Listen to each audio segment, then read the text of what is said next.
must ladies look out for when we need to go to the doctor? Okay, so first of all, don't look out for any symptoms before you go to a doctor. Okay. Do a screen every 6 months, but if you do have symptoms, the type of symptoms to look out for are varied. So one of the main symptoms that girls present with in clinic is an increased amount of discharge, vaginal discharge.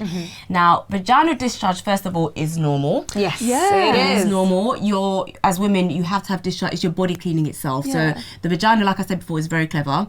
And it's self-cleansing, so you don't need any of that fancy soaps and stuff that they sell to you in shops. You don't need discharge does change throughout the month as well. Exactly. So depending on different times of the month. So for instance, when you're ovulating, you're more likely to have discharge, and also the consistency of the discharge might change. It's sort of a lot more gel-like and see-through.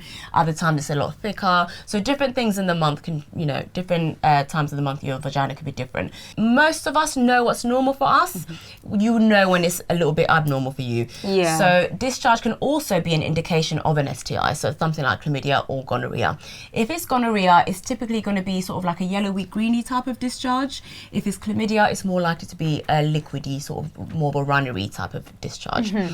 Things like thrush also cause discharge and bacteria vaginosis, otherwise known as BV. Are they STIs? They're not STIs. So they are, they're caused by an imbalance in bacteria in the vagina. That bacteria that causes the imbalance could be caused by loads of different things.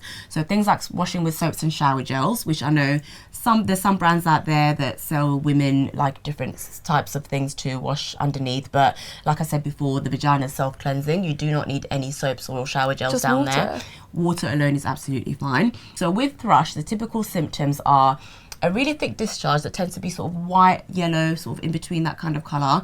And it's quite distinctive in that the discharge is very thick and it's almost like cottage cheese. Yeah. Ooh. I've had that before. Have you had it before? Oh, yeah. Once you've had thrush before, you know what it is if you have it again. Okay. The discharge is very distinctive. Like I said, it's quite thick, so it would be different to your normal type of discharge.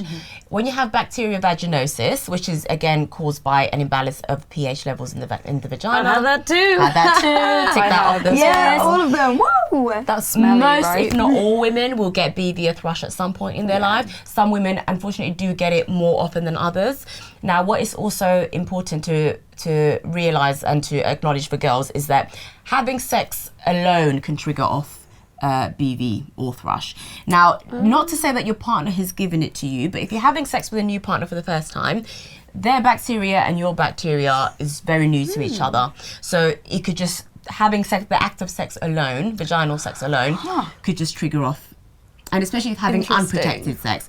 So when you use protection, that bacteria is not joining and it's not then creating a pH imbalance, and then you're not likely to get thrush or BV. So the best way to protect yourself against thrush or BV is through protected sex. Okay. If you do get an outbreak of either of them, it's not the end of the world. You can pass on thrush from one partner to the next through sexual contact. So if you have a vaginal thrush, you can then give it to your partner. So in males, the symptoms might be sort of the skin feeling a little bit sensitive, maybe the colour might change, a bit of redness around the head of the penis, and general irritation in that skin. So guys can pass it on to girls as well through sexual contact.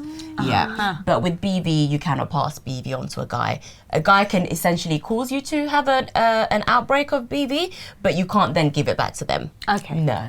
So it's only exists in the vagina. Okay. But the symptoms for BV can be quite unpleasant.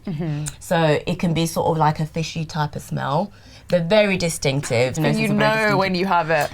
If you've had BV once before and you've been diagnosed, you know what it is every time you get it, because the smell is essentially the same. It's like a typical fish-like symptom. Yeah, it is, isn't it? And it smells the same for every girl that gets it. That must be where the joke comes from. Yeah, that's exactly. So whenever you hear the joke and people are like, oh, her vagina smells like fishy. Yeah. That's where it comes from. It's just BV. And it doesn't mean that you've not washed. It doesn't mean that you're dirty. It's just, unfortunately, that's just the symptom of how it smells. And it's not very pleasant, and it can cause a lot of insecurity. Yes. It causes a lot of fear. You think, God, my partner thinks I've not washed, and it's nothing to do with that.